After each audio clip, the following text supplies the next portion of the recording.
Hey everybody, it's a modern refugee. Just out here doing my thing today, shelling beans, and was thinking about something I wanted to talk to you guys about. And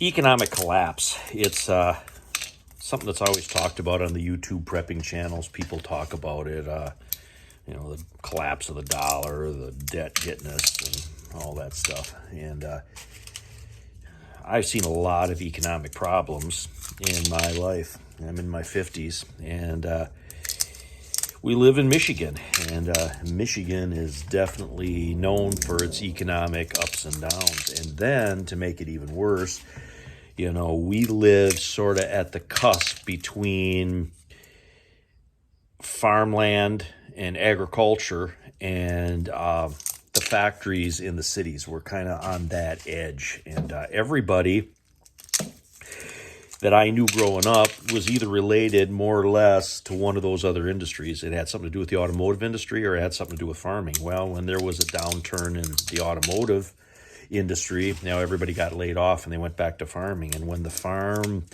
prices were down and that kind of stuff, and the price of fuel and equipment all went up, a lot of farms went bankrupt. A lot of the small farms, this used to be all small farms around here, and now there's a couple smaller farms, but most of them are larger operations because everything has been more or less consolidated over the years. And there were times when people I knew, when they left work on Friday, they didn't know whether they were going to have a job on Monday. And that's sort of the economic collapse that I'm used to and what I've seen here. And I've seen a lot of crazy stuff. There were things that I seen that people paid their rent and did what they were supposed to do, and the landlord never paid the taxes, and then they got evicted. Even though they were paying their rent, they got evicted anyway. I seen another situation where people went to work on Friday. Like I said, Monday morning, the company filed bankruptcy over the weekend, and when they filed bankruptcy, they locked the employees out. There were stories I heard where people, literally they were like out on the job site, in a different town or whatever, and literally they had to pay the hotel bill to leave because the place went bankrupt. The company credit card didn't work anymore, so those people just got screwed.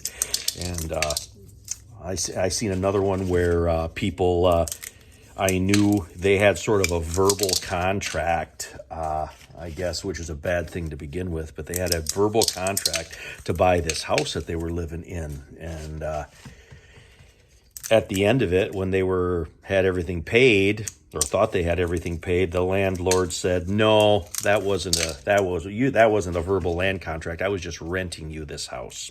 And they got screwed out of that house, and they ended up getting kicked out of that house, even though they had paid on it all them years with his verbal contract. You want me to tell you another good one about that? The guy that did that to him was a preacher. So,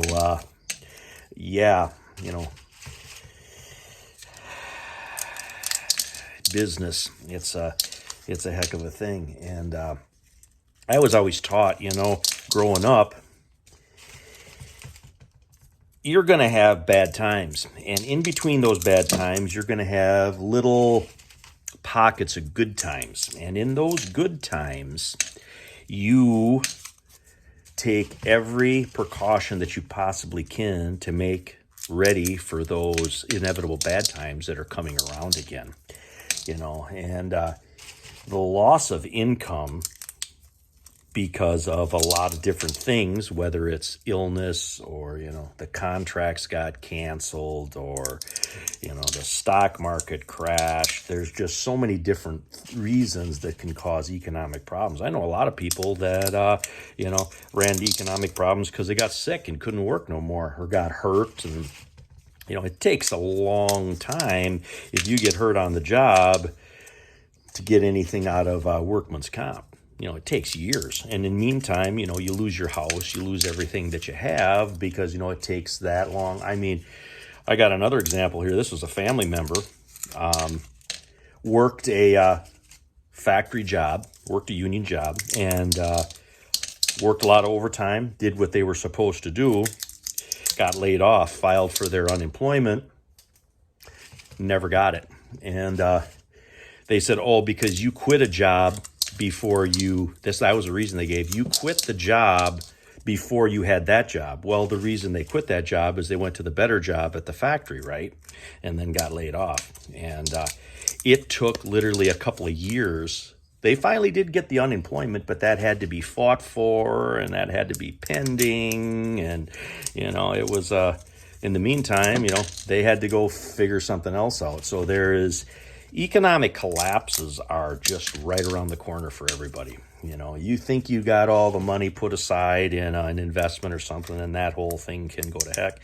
I'll give another example. When my grandfather died in the late 70s, my grandmother knew she couldn't run the farm anymore and by herself, so she basically decided to sell it. And my mom and dad had their small farm, so grandma moved in, and this was in the late 70s when interest rates were high. So grandma wisely took that money, and with my mom's help, and put that in long-term CDs with those fixed higher interest rates. And that's what my grandmother more or less lived on for several years. Well, eventually that all ran out. And what ended up happening was when that ran out, now you're getting into the 1990s, and when that all kind of went south, mutual funds were all the big thing. Well, Grandma and Mom, they didn't know as much about that financial stuff. Back then they trusted financial advisors, and they put the money out of them CDs into mutual funds that were supposed to, help them with their income, help my grandmother with their income. And of course, they never really told Grandma and Mom about the fees that they took out for those mutual funds management. And after they both had passed away, and I was looking through some of the paperwork and stuff there, they were literally half of what they made went back to the fees in these mutual funds. And, now it's 401ks. That's the reason the stock market, I don't think, ever really does a massive crash, and I don't think it ever will again, because every week from everybody's paycheck, there's money flowing into the stock market because of these 401ks. And I think that those 401ks are the whole reason that the stock market is propped up the way it is. And, that's some of the economic things that I have seen over the years. And, they keep talking, they're going to push Social Security back further and further, and it goes broke. And, what's the limit, What's the limit? What they going to put Social Security was age up to 100? Is that the next thing that's coming around the corner because they ain't got no money? You got to look after yourself. You got to take care of yourself. You got to look after your own finances. You got to look after your own family, your friends, your circle, however you want to put it. And, you want to keep that pantry full. And Grandma always said that, the best investment you can have is a full pantry and a full freezer. Have food in the house, have your house paid for, even if it's an old ramshackle house like what mine is, Fix up when you got a little money. Fix up the stuff that you can. Keep stuff paid for. Always put a little money away for the property taxes, because you know what? It doesn't matter. You don't really own anything. You don't own your house. If you don't, pay your property taxes, you lose that too. It's just the rent is a little bit less than when you're, making a house payment with a mortgage and stuff. So, it's always you got to always have some kind of income coming in. And these are the economic collapses I think that preppers should be talking about more, because they're the most common ones. And, the big stuff can happen, but that small stuff, like I've mentioned here in this video, that happens every day to average people just like you and me. And all we can do is try to prepare for it the best we can within our means.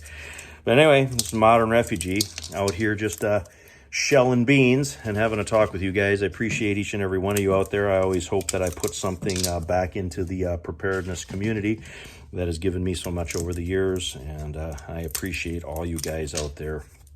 And you guys take care, because times are not set. We don't know what's going to happen tomorrow. Anyway, you guys take care.